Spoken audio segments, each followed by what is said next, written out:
வணக்கம் கோயம்புத்தூர் மக்களே. நீங்கள் இப்போ பார்த்துட்ருக்கிறது தமிழ்நாடு கவர்மெண்ட்டோட அரசு பொருட்காட்சி தாங்க நீங்கள் பார்த்துட்ருக்குறீங்க. சின்னவங்களுக்கு பெரியவங்களுக்கு 15 ரூபா டிக்கெட்டு, சின்னவங்களுக்கு 10 ரூபா டிக்கெட்டுங்க. டிக்கெட் வாங்கிட்டு தான் உள்ளே போகணுங்க. அப்புறம் சரியான கூட்டங்க அங்கே. அன்றைக்கி ஏதோ கொஞ்சம் ஃபங்க்ஷன்னு நினைக்கிறேன், பக்ரீத்துன்னு நினைக்கிறேன். சரியான கூட்டமாக இருந்தது பாருங்கள். அப்பளக்கடை, சரியான கூட்டம் அப்பளக்கடையில். பக்கத்தில் பாருங்கள், அந்த குழந்தைங்களுக்கெல்லாம் விளையாடுறதுக்காக நீச்சல் குளமாட்டம் கட்டி விட்டு அவ்வளோ அழகாக வச்சுருக்குறாங்க. குழந்தைங்க நல்லா சந்தோஷமாக ஜாலியாக விளையாண்டுட்டு இருந்தாங்க. அந்த பக்கம் பார்த்திங்கன்னா ட்ராகன் அந்த தூரி இருக்குது இல்லைங்களா, அது சும்மா ஜம்மு ஜம்முன்னு ஆடிட்டு இருந்ததுங்க. பார்க்குறக்கே ஆசையாக இருந்துச்சு, ரொம்ப நல்லா இருந்ததுங்க. அப்புறம் தூரி எல்லா தூரியுமே இருந்ததுங்க, ரொம்ப சூப்பராக இருந்தது பார்க்கறக்கு. அப்புறம் கடை எல்லாருமே அந்த வடை போண்டா பஜ்ஜி அந்த மாதிரி கடைகளில் எல்லா கடையும் இருந்ததுங்க. தூரி பாருங்கள் எவ்வளோ நல்லா எல்லாமே லைனாக போட்டிருக்குறாங்க. ஃபேன்சி ஐட்டம்ஸ், பாசி கதர் ஐட்டம் இந்த மாதிரி நிறைய இருந்ததுங்க. கடைகள் ஐஸ்கிரீம் கடைங்க, கரும்பு ஜூஸ் எல்லாமே இருந்தது. தண்ணி கேன் ஒன்றும் கூட இல்லாமல் எல்லாமே இருந்ததுங்க. இந்த இடத்துல பாருங்கள், அந்த குழந்தைங்க அந்த பிளாஸ்டிக்லேயே ரெடி பண்ணி தூண் மாதிரி வச்சுருக்குறாங்க.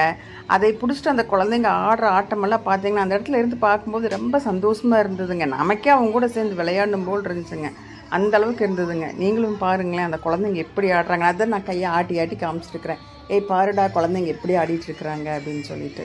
அப்புறம் இங்கே பார்த்தீங்கன்னா குழந்தைங்க மேலே ஏறி அதுக்கப்புறம் சறுக்கி விளையாடுறது. இதுவுமே ரொம்ப நேரம் நின்று நல்லா பார்த்து வேடிக்கை பார்த்துட்டு இருந்தோம், நல்லா இருந்ததுங்க. ஜெயிண்ட் வில் பாருங்கள், நல்ல கூட்டங்க, சரியான கூட்டம் ஜெயிண்ட் வில்ல. அப்புறம் 3Dன்னு சொல்லி ஏதோ ஒன்று போட்டு காமிச்சிட்ருக்குறாங்க, சினிமா மாதிரி. அப்புறம் இன்னொன்று என்னமோ ஸ்னோஃபாலிங்க என்னமோன்னு சொன்னாங்க, அது அந்த பனிக்கட்டிலேயே செய்கிறதுங்களாமா, அது ஒன்று இருந்தது. அப்புறம் இந்த தூரியில் பார்த்தீங்கன்னா 2 பேர் தான் விளையாண்டுருந்தாங்க, அது அப்படி ஆடிட்டு இருந்ததுங்க. இப்போ நீங்கள் பார்த்துட்டு இருக்கிறது எல்லாமே கைத்தறி ஐட்டம். அப்புறம் பெண் குழந்தைகளுக்கு உண்டான அந்த பேகு, அந்த கேன்பேகு, சின்ன பர்ஸ் மாதிரி. அப்புறம் இந்த கடை பார்த்திங்கன்னா ஃபேன்சி ஐட்டம்.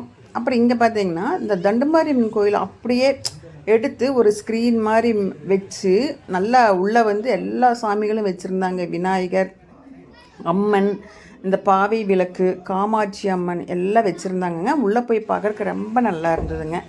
அப்புறம் மகளிர் உரிமைத்துறை அப்படின்னு சொல்லி ஒன்று வச்சுருந்தாங்க. அங்கே உள்ளே பார்த்தீங்கன்னா அந்த ஸ்கூலில் சொல்லி கொடுக்குற மாதிரி, அந்த டீச்சர்ஸுகெல்லாம் பாடம் எடுக்கிற மாதிரி அழகாக அந்த பேப்பர் அட்டையிலேயே எல்லாம் செஞ்சு செஞ்சு வச்சுருந்தாங்கங்க. ரொம்ப நல்லா இருந்ததுங்க, ரசித்து பார்க்குற அளவுக்கு அவ்வளோ சூப்பராக இருந்ததுங்க, ரொம்ப நல்லா இருந்ததுங்க. அப்புறம் இது காவல்துறை. அங்கே பார்த்திங்கன்னா அந்த சின்ன குட்டி பீரங்கி, துப்பாக்கி, அப்புறம் அதனுடைய சம்மந்தப்பட்டது எல்லாமே வச்சுருந்தாங்கங்க, ரொம்ப நல்லா இருந்ததுங்க. நீங்களும் போய் பாருங்கள், ஜூன் கடைசி வரைக்குமே இருக்குதுங்க. நன்றி, வணக்கம்.